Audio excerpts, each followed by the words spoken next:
welcome to Rates and Barrels, presented by Topps. Check out Topps Project 70, celebrating 70 years of Topps baseball cards. It is Thursday, October 28th. Derek Van Riper here with Eno Saris on the heels of the Astros tying up the World Series at 1 game apiece. No Britt again today, but I think we should begin today's show with a congratulations to Britt and Kavitha Davidson. They won an Edward R. Murrow Award for their podcast about the story of Mo Gabba. We've talked about that story before, but just phenomenal work by those two on that episode, and that's like one of the highest honors in journalism. So a hearty congrats to Britt. That is a much better place to be than on our pod on any given Thursday. Yeah, they look fabulous in their attire. Got to do the red carpet thing and take pictures in front of the background and sport their hardware. So that's a dream of mine. I would love to do something like that someday. That's a legit sort of thing, right? When you get the red carpet and the backdrop, like you've absolutely crushed it. So congrats to both of them. That was just phenomenal work. Reminds me, I did pitch talks here at the Independent, which is where I saw Black Star. I saw Mos Def and Talib Kweli back in the day. And I remember standing on the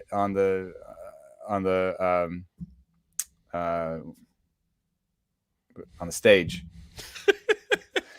I remember standing on the stage and like looking down and be like, Mos Def was here, and that was a thrill for me. So someday I'd like to be able to kind of hold up some hardware and be like, Britt was here. Yeah, that's pretty much how it goes at this point. But I thought you were going to say, when you said the Independent, I thought you said you saw Trent Krim there, the reporter from Ted Lasso. I thought you were referring to being at the office of the Independent in the UK. No, was where you were going with that. Is a venue here. Saw some really great shows there. Well, one day I will venture out and leave this little corner of the peninsula that I hang out in. My world is so small. It's the same when I travel to New York. In my mind, Midtown Manhattan is like 6 square blocks or so. That's where I've been every time I've gone for Tout Wars. Clearly, it is much bigger than that. There are whole other boroughs that I should go see sometime that have whole kind of character. Well, see, when you visit, I think it makes sense. Now that you live here, though. That you just moved here, it's fine. But living somewhere, you start reaching out and going to different places. I got up into the mountains for some wine. I feel like that's a small achievement. There you go. Just doing that. But Carmel, or where did you go? No, just up the Santa Cruz Mountain. But oh, nice. Let's get to the baseball. José Urquidy goes 7 Ks. Really nice performance from him. Astros, of course, win that game 7-2. Early lead for the Astros, of course. Sac fly from Bregman. Travis d'Arnaud tied it up with a homer in the top of the second. But then it was just the kind of weird soft contact show in the bottom of the second inning. A-Rod loved it because he thought it was 80s baseball, even though one of the most analytically inclined teams of this era has continued to lead the league in team strikeout rate in a good way, having a low K rate. So, A-Rod's kind of on his own planet. Yeah, analytics does not love the strikeout. No. It does not. So that was a kind of hilarious thing. I saw people dunking on him on Twitter, rightfully so in that case. You know how it actually was because I am so over A-Rod. And I don't know if it is just another example of being the king of waffles, but I've kind of had different opinions on A-Rod at different points in his career. Like, I thought, it was kind of, people point to his first contract with the Texas as being like a super bloated, bad contract. I thought that was one of the best contracts of all time. To get a young shortstop, MVP type shortstop in his prime for those dollars, I think they did really well. So I was like, people hate him too much. And then he became a broadcaster. At first I was like, ooh, he's kind of interesting. And now I'm so over it. Like, just the straw man and the reductiveness and all that stuff. But what I did think was interesting was I looked at the exit velocities yesterday, and you were right. The soft contact show, 4 out of 5 of the best exit velocities yesterday were from the Braves. And I wouldn't say that it's like completely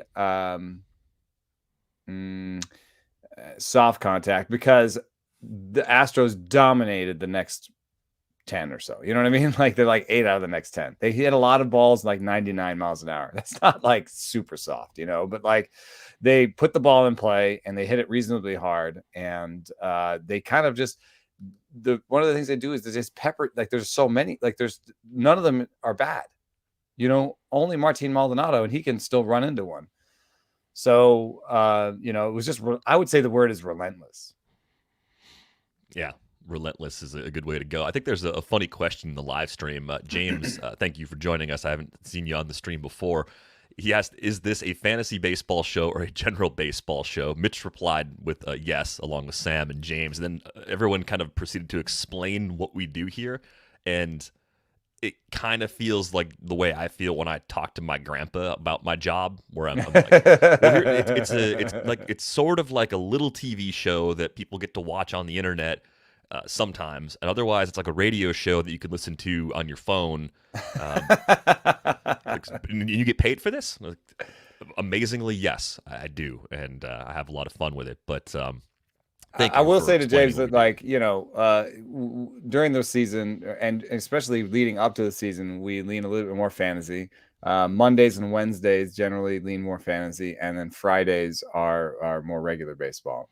And so the Friday show with Britt, that's been more regular baseball, is what we expanded into the playoffs, because I think, frankly, most people who play fantasy want to take a little break right now. Yeah, I mean, I'm goofy, and if you were excited about it on October 2nd and you said, let's start putting the rankings out, I would do it. But I think pumping the brakes a little bit was a good idea. See, there's a lot of truth here. Sam, one episode was let DVR vent about the Brewers episode. Eno missed that day. That was a travel day for Eno going to first pitch Arizona. James, sometimes DVR gets the ass. Yes, that's right. Probably more often than I should, given the circumstances. Yeah. And then every time Eno tries to take all sides of an issue. Yes. Right. That's pretty much how it works. If you had to summarize what we are as a podcast, I think that's probably the best way to do it. So hopefully you stick around, hit the like button, subscribe, pick us up wherever you listen to podcasts if you don't like looking at our faces. That's the key to all this. If you don't like our faces, just do the podcast version. Yeah, right. Just listen to us. Hopefully you don't find our voices annoying. Here's a crossover in right now, a person crossover. José Urquidy. He is the crossover between our fantasy show and our regular show because we were big in on him early in the season, despite terrible projections. And I think last night he really showed why. He has a bunch of different pitches that he commands pretty well. And did you notice something? In the Boston appearance that went so badly, his velocity was up on all 3 of his pitches, or all 4 of his pitches. He was up like 2 miles an hour, right? And he couldn't command the ball. And he just walked everybody and just blew up. Last night, the velocity was up on the secondary pitches, but he was only up a half tick on the fastball. He really seemed like he was trying to be free and easy on the fastball. And in fact, I saw it I felt I saw it in the first inning. I was like, 93s. I was like, this is going to be good. Usually, the hot hand in pitching is how hard your fastball is. That's, Rob Arthur has that research that says how hard your fastball is actually predictive of your next appearance. But I think for Urquidy, he's a command guy. And I think when I saw the 93s in the first inning, I said, I think this is going to be good, because he was putting it in the zone. He was putting it where he wanted to. He eased up off of it and let his command show. And then he started breaking out some cool stuff. Like, did you see the high changeups? He was throwing some high changeups for whiffs. I thought that was great. I thought he did a really good job of mixing all his pitches. And I think, as bad as some of the announcing has been, Smoltz was okay on. I think Smoltz is pretty good on the pitching side, because he pointed out the same stuff we pointed out about Max Fried, liking to pitch inside with the fastball, and that the righties on the Astros, and that ended up being relevant in the first appearance with Altuve.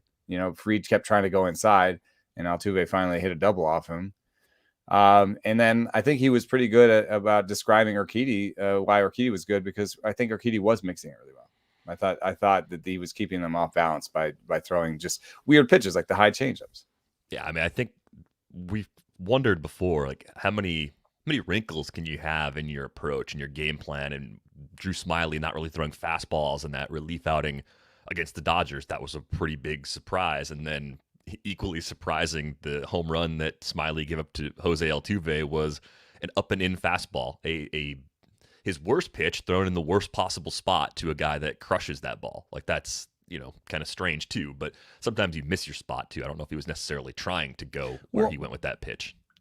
This is what I thought would happen a little bit more with Fried. It didn't. I don't know that I remember exactly one pitch that worked out this way, but I thought what would happen with Fried is instead of going up and in on those righties where they actually have a strength, I thought he would try to go up and away, and I thought that one of those pitches would kind of drift middle and up, and then they would kind of launch it for a homer. I don't know if that described anything that happened. I think that may have described what happened with Smyly.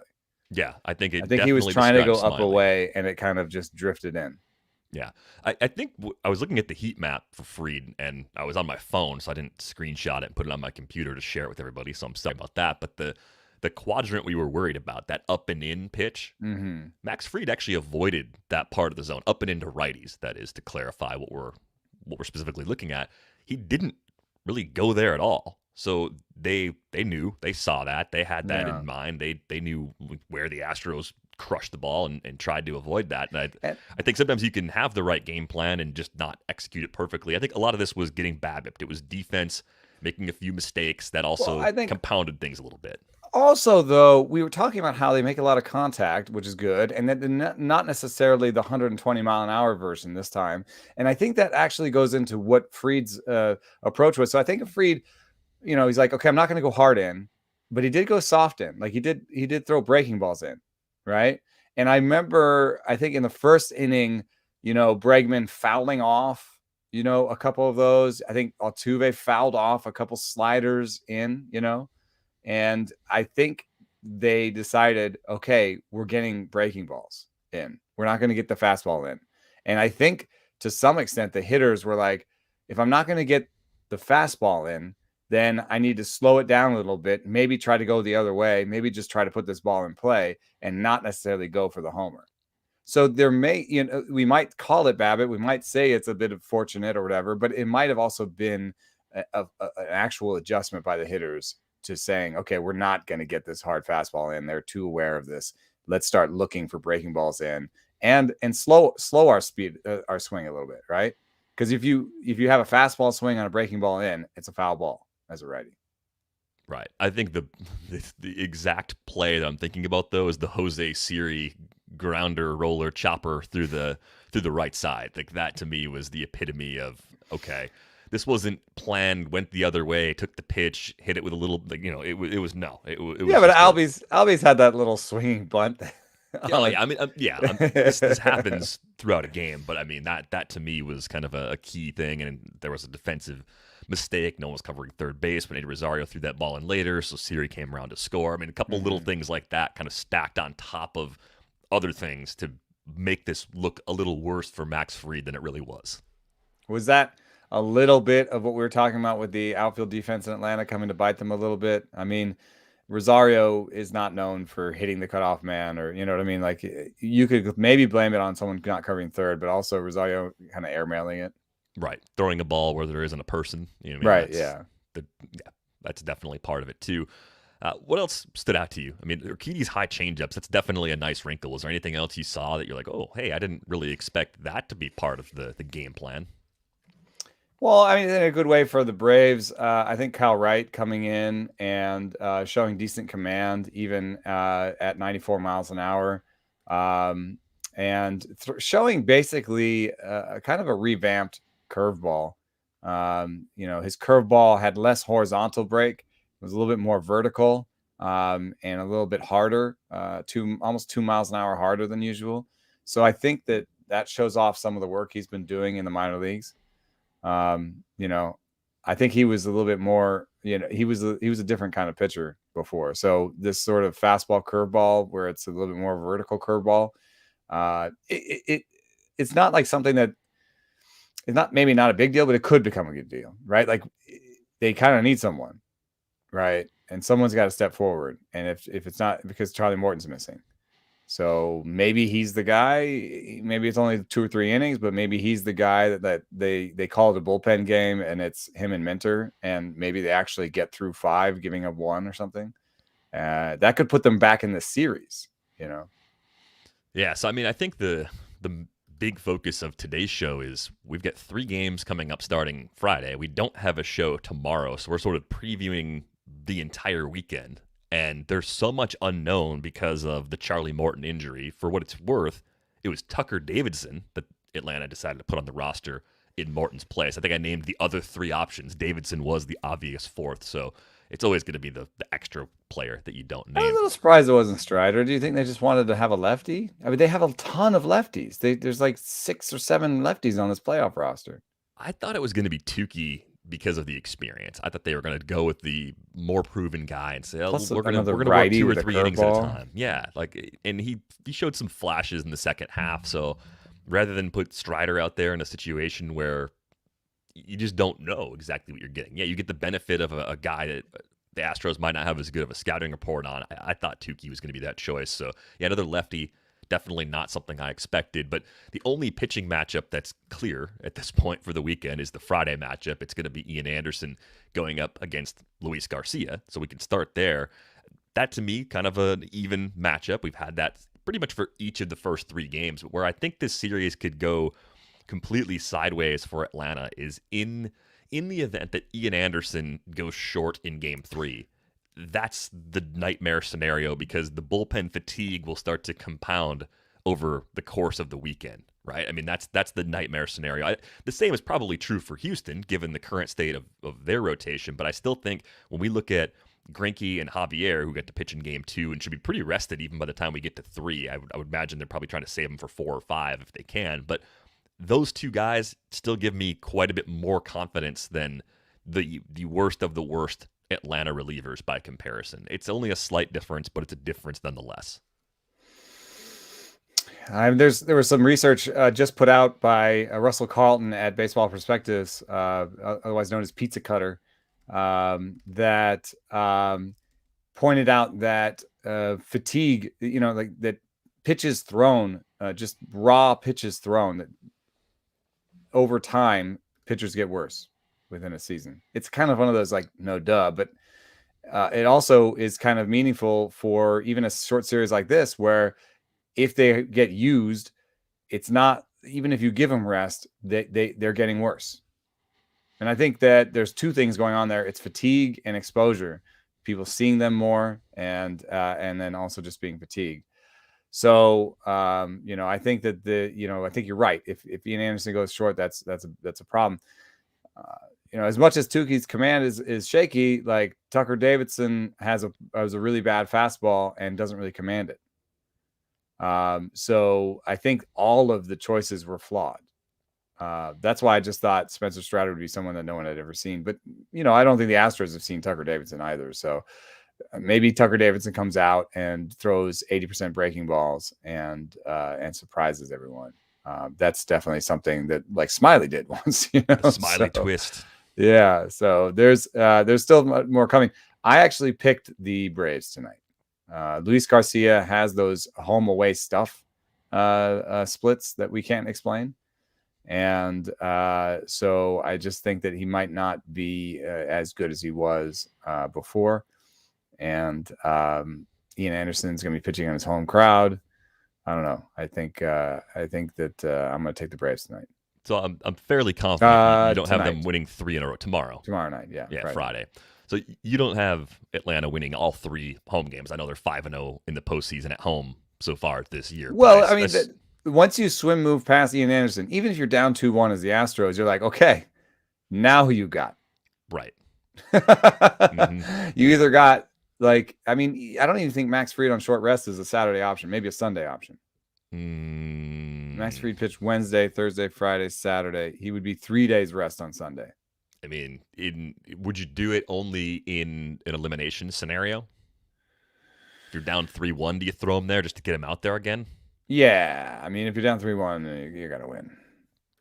But if they win tonight, then they're up 2-1. Then it's 2-2 maybe. Then I think I think the Braves will go 1-2 at home. Yeah, so that would send it back to Houston when we're speaking early next week. 3-2 Astros trying to with close it two out at chances home. to win it. Yeah. Mm-hmm.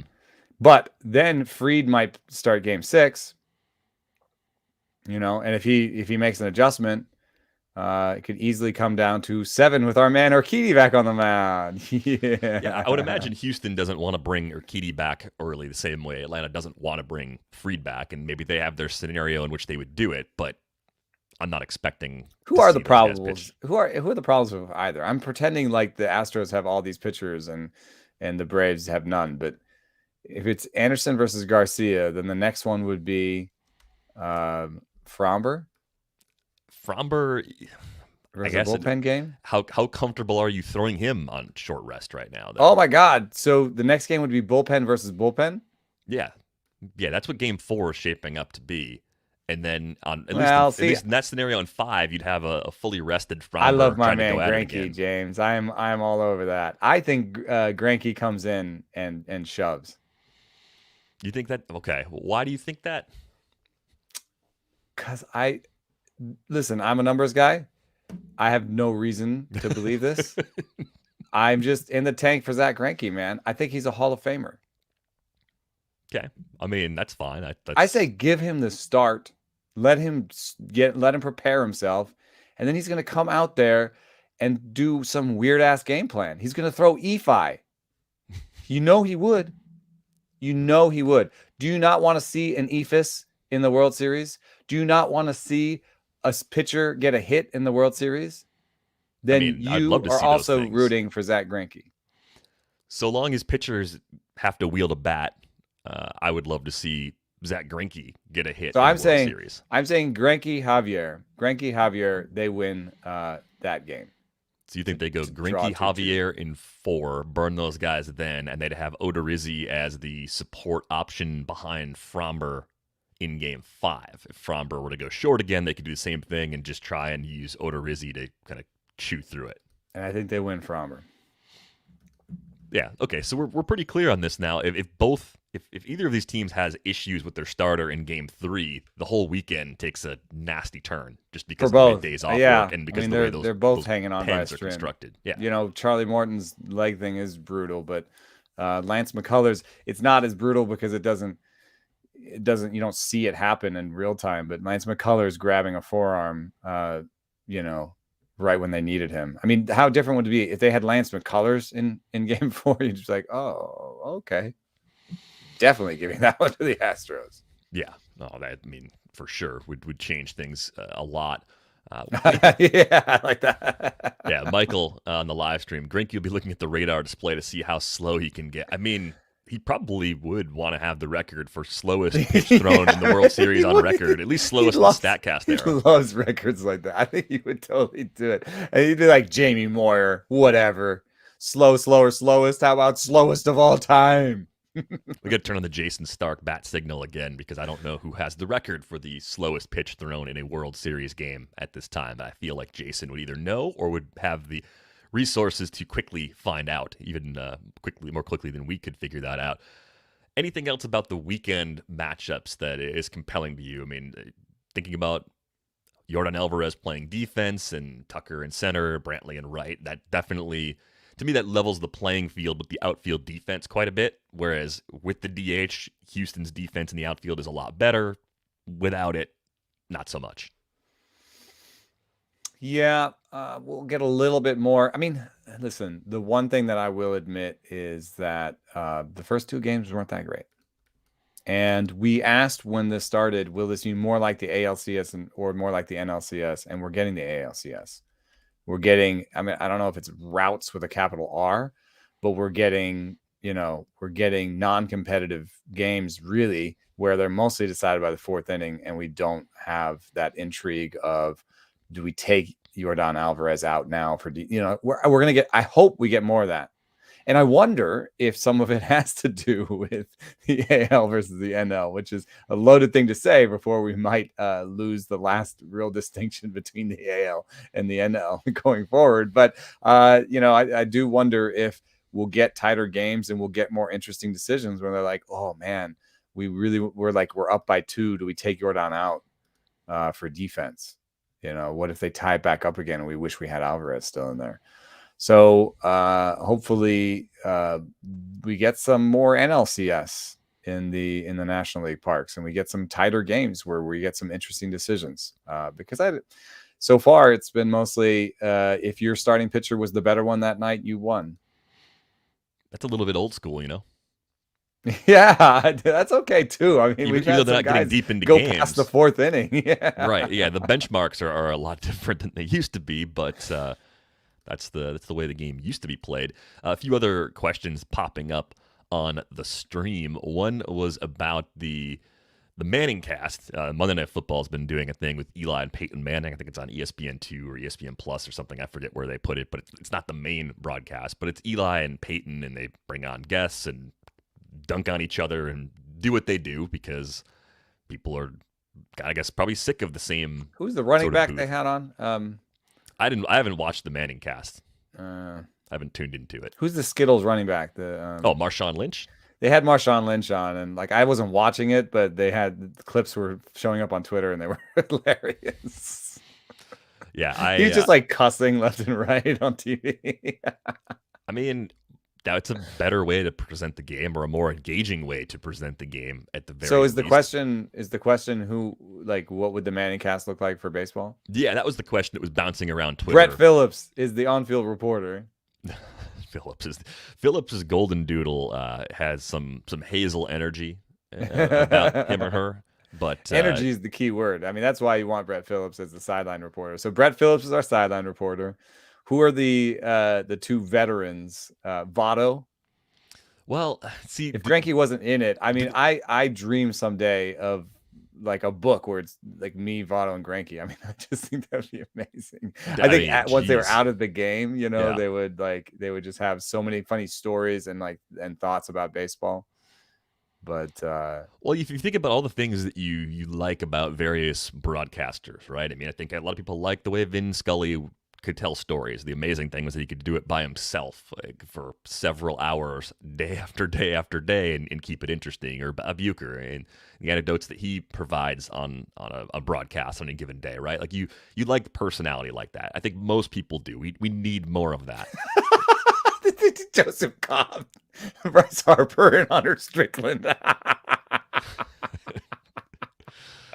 No more Strickland in my life, please. Please. No, but seriously, Mitch is saying that that they don't really call the game, like you're saying. They don't. I think that it would be a mistake to try and rely on them to call the game. But if it was a video, I think that's why TV is so different from radio. I think, with radio, you need someone to tell you what's happening. Yeah. But with TV, you could just have two guys that are just not at all telling you what's happening. Well, this is okay. So this is why if we did second screen stuff during games, obviously the game would not be on in the background behind us. I'm 99% sure that's still very illegal, to rebroadcast and then provide commentary. But if you go live, if you do a live stream or any sort of broadcast that's separate of a game during a game, that's basically what you're doing. You're making your own Manning cast as a podcaster or whoever wants to do these things. And we're seeing people do it more often. It's for now, really alternative way to consume a game. But I just think we're clearly at this point where people have more choices than ever of what they want to watch and what they want to listen to. There's demand for it. How much demand there is, probably a multi-million-dollar question.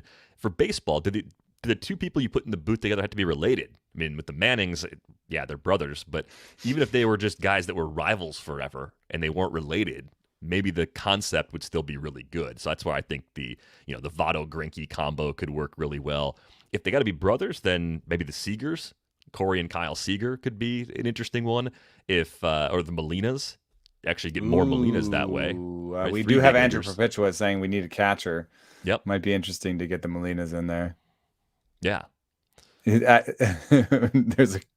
There's a suggestion of Jason and Jeremy Giambi. I mean, I don't know if that would work. I don't know. I don't think so. Yeah, it would be funny for a little bit, but I think, yeah, I don't know about the analyst part of their brains.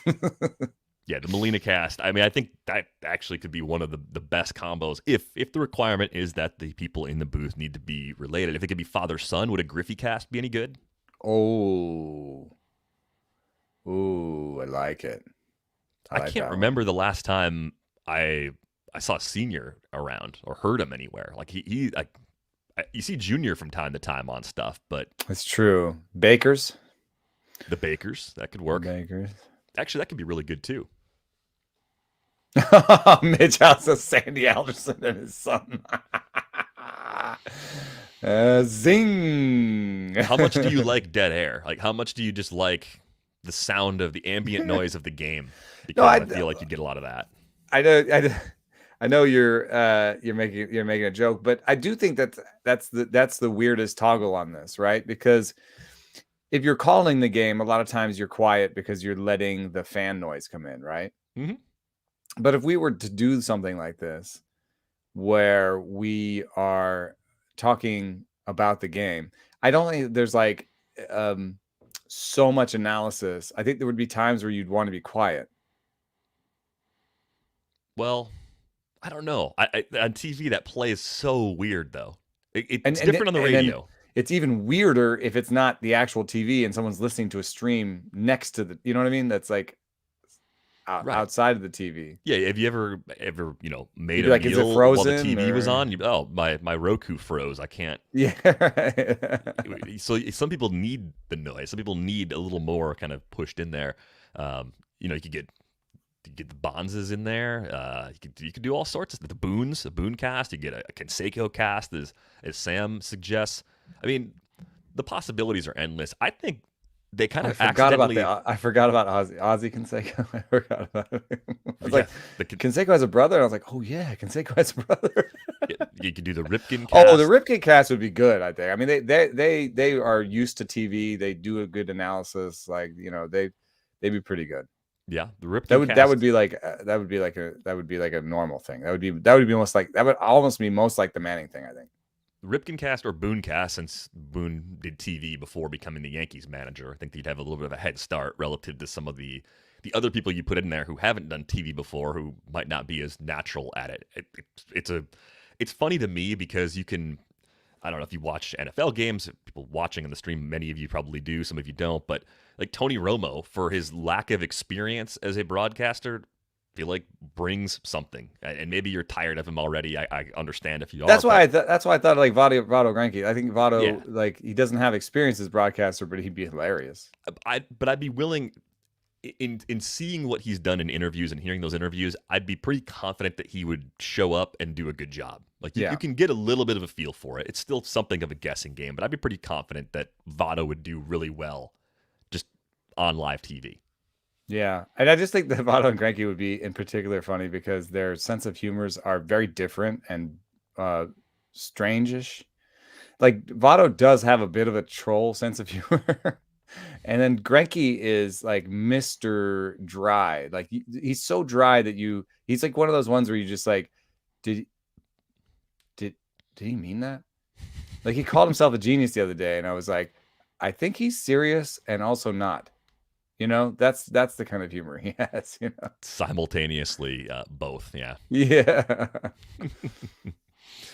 Well, lots of good ideas flowing in there. I think they kind of stumbled into the Manning cast structure, it seemed like, during the KBO games, right? Because Boog Shambi, I think, was usually the lead, and it was just bringing on different guests from you were on some of the games as a guest, and it kind of felt like a podcast with a game in the background, just because the weirdest part though was that, like, there was very little focus on the game. Well, but I think that comes back to a general lack of knowledge about the KBO, the players involved. And yes, you can do the work and dig into that, but I think they probably realized there wasn't going to be a long-term investment from the audience in learning about those players and like wanting to stick with them beyond the part of the season or the season that we were going to watch. Like, I think that was probably an accurate read on the part of whoever did that. Yeah, they just wanted to have something on to, that looked like baseball, where we could talk about baseball and wish baseball was back. Yeah, exactly. One other topic I wanted to get to today, since the series is going back to Atlanta. This came up a little bit earlier in the week. Rob Manfred asked earlier in the week about the Braves' name, the chop, the imagery in Atlanta. It was prior to game one of the series, and his answer was just absurd. Here's his answer, the full quote version. The Native American community in that region is wholly supportive of the Braves program, including the CHOP. For me, that's kind of the end of the story. In that market, we're taking into account the Native American community. In Atlanta, they've done a great job with the Native Americans. The Native American community is the most important group to decide whether it's appropriate or not. Now, I think it was easy for most people to go, that can't be right. That's not right. And if And you there were thought, immediately press releases that said we are not supportive of it. right, and Evan Drellick's been reporting on this. There was a statement released by the National Congress of American Indians, which immediately refuted that. I mean, it was just. I think the hardest part about this is it's so stupid to do this chop in the first place. There's no reason to have a team named this way. We've seen the change happen in Cleveland, and I feel like the pattern and how these things actually change is years and years and years of protest and protest and protest and complaint.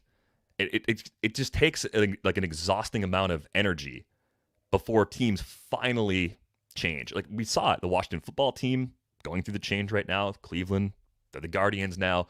It can happen even when it seems like team ownership and even the league in this case have their heels dug so far into being resistant to it. But I don't know how you expedite that process. That's what I've been kind of racking my brain. Like, yeah, I think that's Money the only talks. thing. And I think this is what changes the difference between Cleveland and Atlanta is actually not necessarily. I don't want to blame Atlantans. I do think there's a little bit of inertia. I grew up in Atlanta for the large part, and it's a tradition that's handed down. The chop is just handed down, right? But I think that actually the tribe that they trot I'm going to say trot out the tribe that they point to as saying they're supportive.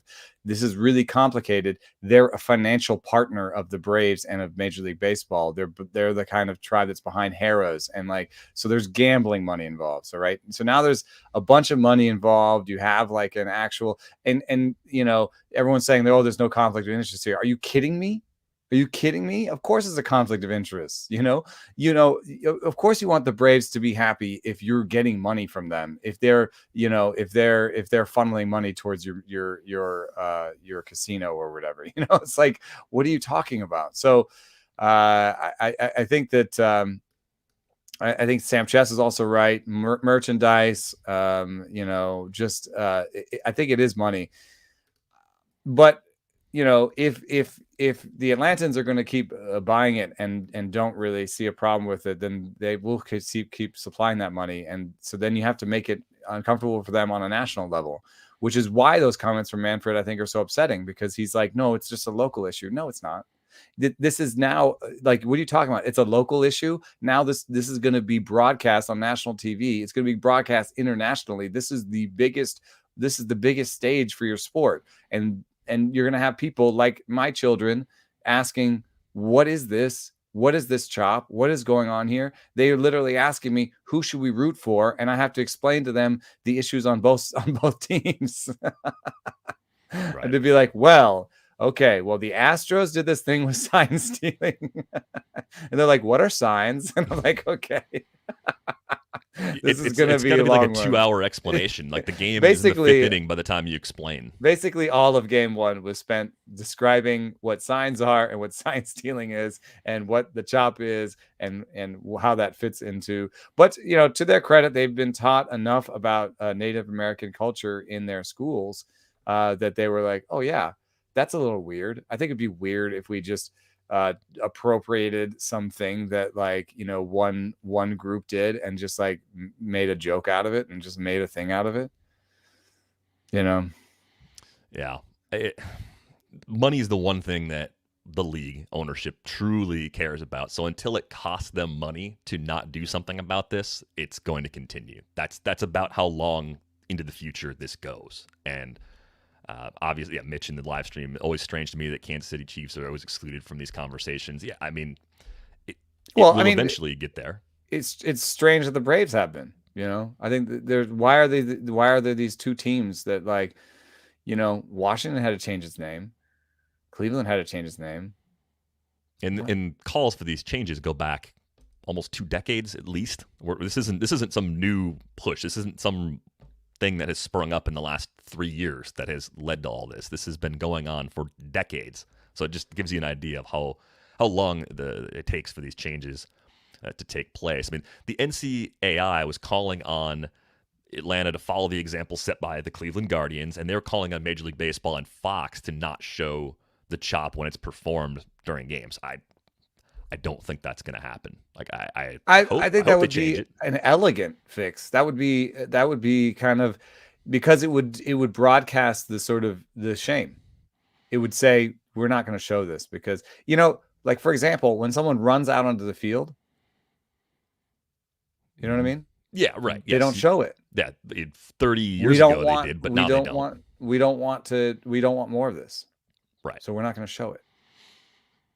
Yeah. Question from James as a segue. Can we touch on Cleveland not securing the Guardians trademark yet, and that whole debacle? That is a whole little thing going on too in Cleveland. I imagine they will get that resolved. Is it a roller derby team that they're actually in some trouble with? If someone didn't do the Google search, or maybe someone did the Google search and said, "Who cares about a roller derby team?" But if they have the trademark, you better care. Yeah, that'll be a big mistake. Chandler, do you think they're excluded because they're winning franchises right now? Maybe, but I don't know. Cleveland was having a lot of success and kind of a repeat playoff team for a few years, so I almost wonder if flying under the radar and not being on the national stage shelters teams like this from the enhanced criticism, right? When it's only primarily viewers watching in the local market, not at all to speak any truth into what Manfred's statement was about, but I think you amplify these problems when teams are in the postseason because it goes from mostly people in one area watching to everyone watching. I also think that the one piece of truth might be, and it's very interesting in Atlanta. I think that I think Georgia is a little bit closer to Ohio politically as a locale. And I think that there's some aspect of this that has become largely political, which is you can't tell us what to do. You can't, we do what we want. Right? It's like a response to, like, you're trying to cancel us. You're trying to cancel the Braves. You're trying to cancel us. I think Mitch's question is good too. Is there a way to honor him properly? I don't think so, because we're talking about the name of a team. So you're basically equating them with Tigers and Cardinals and whatever nonsense is out there. I mean, trash pandas. Right. I mean, you've got a team called the Trash Pandas. Do you want the Trash Pandas to play the Blackhawks? You know what I mean? Like, yeah. Even if the Blackhawks doesn't seem as bad, like, they're playing the Trash Pandas. You like, I think it really comes close when you know about the Screaming Indian and Chief Nakahoma, because the Screaming Indian was this just awful caricature of a Seminole Indian, just this dark Indian with this just awful character, just super characterized, like, just super. I think the word is racist. I'm trying not to just throw that on everyone, but it was just like this awful looking thing. And even as a child, I was like, what is that? And then Chief Nakahoma was like, he was actually a Native American. I don't know if that makes it better, but he's like out there in a teepee making smoke signals and stuff. And, like, I mean, come on. Yeah. There is no. You're equating that with who's the Phillies mascot? Well, technically, he's a bird, according to Jason Stark, which I thought was strange. The Phillies guy? The Fanatic, yeah. The Fanatic is a bird? Somehow classified. Well, this is my point, dude. We don't even know what they are. So you're like going to put up an Indian against, like, a mythical creature. Yeah. So just another one of those places where I feel like we're going to be having conversations like this for a long time, because change takes forever, even though it should have happened long time ago. That's just the way it goes. It's easy as this, man. Like, what if we had the Atlanta Crackers back? Yeah. What if there was a team called the, like, the Atlanta black people. It's just, you can't. There's like a black dude running around as a mascot. Like what? Yeah, it does not compute through the lens of how we think about things today. I really disagree with this comment by Aces that we should get rid of all mascots so everyone could be. No, the fanatic is not offensive to anyone because the fanatic is not even a thing. Yeah, it's a made up creature. No one's offended by Blooper. Nobody even knows what Blooper is. There have been so many modern mascots where you look at it and you're like, is that a dinosaur or what is that supposed to be? What kind of what hybrid animal did they just make up? Like that's probably the right way to go. No, we're just gonna have a caricature of a race running around. On that note, more coverage on that story, I'm sure, to follow here at The Athletic. Evan Drellick has been all over it. If you want to check that out, you can do that. 33% off subscription at theathletic.com/rates and barrels. 3 games this weekend. It feels like a lifetime of baseball is going to pass before we speak again. We may have a World Series winner when we come back on Monday, which is hard to believe that the season could be over here in just a few days. We're back Monday at 11:30 a.m. Eastern on Twitter. You can find Eno at Eno Saris. You can find me at Derek Van Riper. And good news, Britt is back on Monday as well. If you're watching us on YouTube, be sure to barrel up on the like button. If you're enjoying us on a regular podcast platform where you can leave us a nice rating and review, we'd greatly appreciate it if you took the time to do that. Enjoy the games this weekend. Rates and Barrels is back on Monday.